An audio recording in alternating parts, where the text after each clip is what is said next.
Jay. So I had an opportunity to watch this FREAKNIK documentary. And, you know, of course, we know about what it meant to the city of Atlanta back during that time. But one of the things that seemed to be a loud theme, especially towards like the middle to the end of it, was about how it was unsafe for women.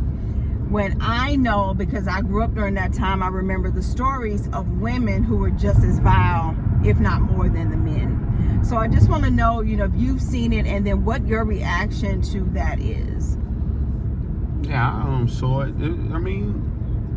I never participated in it. I lived in the Northeast, and I wasn't old enough, to be honest, to go down there to participate in that. But I did hear the stories, and then I got a chance to participate in my own spring break activities when I did come to the South for college. So, you know, as far as the documentary, I think it was cool, but I definitely understand what you're talking about, like towards the end. Yeah, I think the stories were identical from men and women when it came to how nasty people were. But usually it was talked about in a good way. It wasn't in a bad way. It's never good for no woman or nobody, because we got to stop with this man-woman stuff, because we're humans, to be raped, would be taken against their will.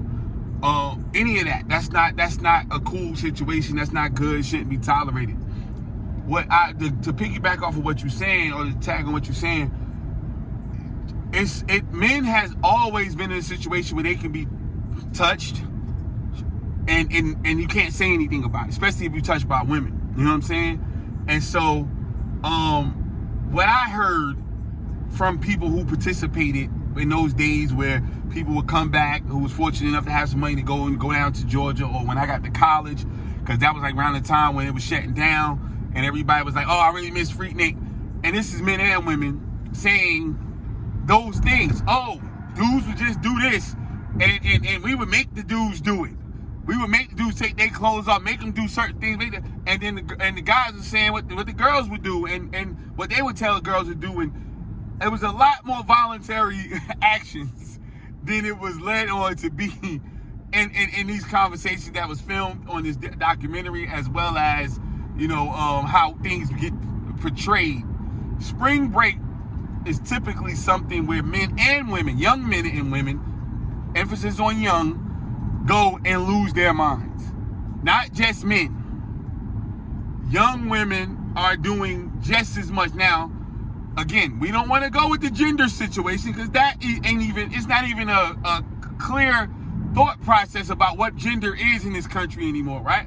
But we understood, at least in those days, that men were stronger than women, physically, I mean. So yes, a man can physically overpower a woman way easier than a woman can do the same to a man, right? So we understand that part. At the same time, it's not a physical overtaking when a woman does it. It's psychological, because again, if all your boys are around and a girl tell you to whip it out, they're going to get on you if you don't whip it out. Not the girls, your homeboys.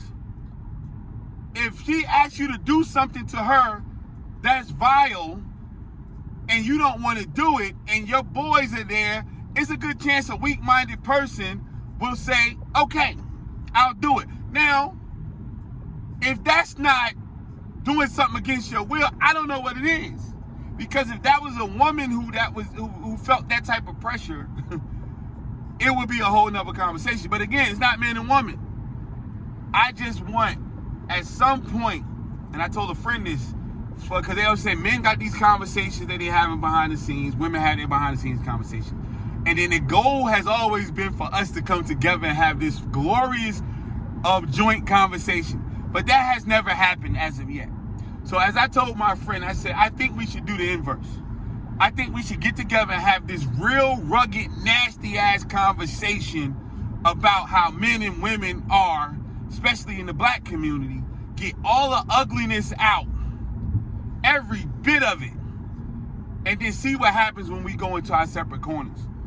And I think that it will come out better. Now, common sense tells us if we keep doing things, you know, the same thing and getting a different result and expecting a different result, it tells us that we're insane, right? But we've been doing this whole thing, men and women having their siloed conversations, And again, promising that we'll have this joint conversation where everybody will kumbaya and we'll see eye to eye. But that hasn't happened yet. So now, at what point are we going to start calling ourselves crazy or calling ourselves insane, right? I think that we should change it up. We should all get in the same room, have a huge conversation, or at least a good amount of representatives that's going to be impartial, going to be fair, going to hear each side, not over yell, do all this other stuff. None of that. Dudes don't drown the young ladies out. Just really hear it. The raw, the rugged, stuff you don't want to hear, but hear it anyway. And bring it back to the fellas and bring it back to the ladies and really check ourselves. And I think that we'll be better from that point. But as long as we have these siloed situations, we're going to keep getting these mixed messages. We're going to keep getting these mixed information. And it's we're doing a disservice because we're passing, stuff like this is passing down to the next generation about what was happening. And we got to stop putting out flawed information because a lot of us was taken advantage of by flawed history. Like whole generations, whole curses have been put on, especially black people, because of flawed documentation. I'm only going to tell what the best thing, so we want people to think of it as this. And we don't need that. We don't need any more of that.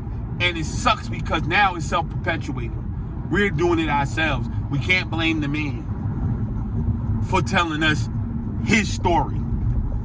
We're misappropriating our own stories.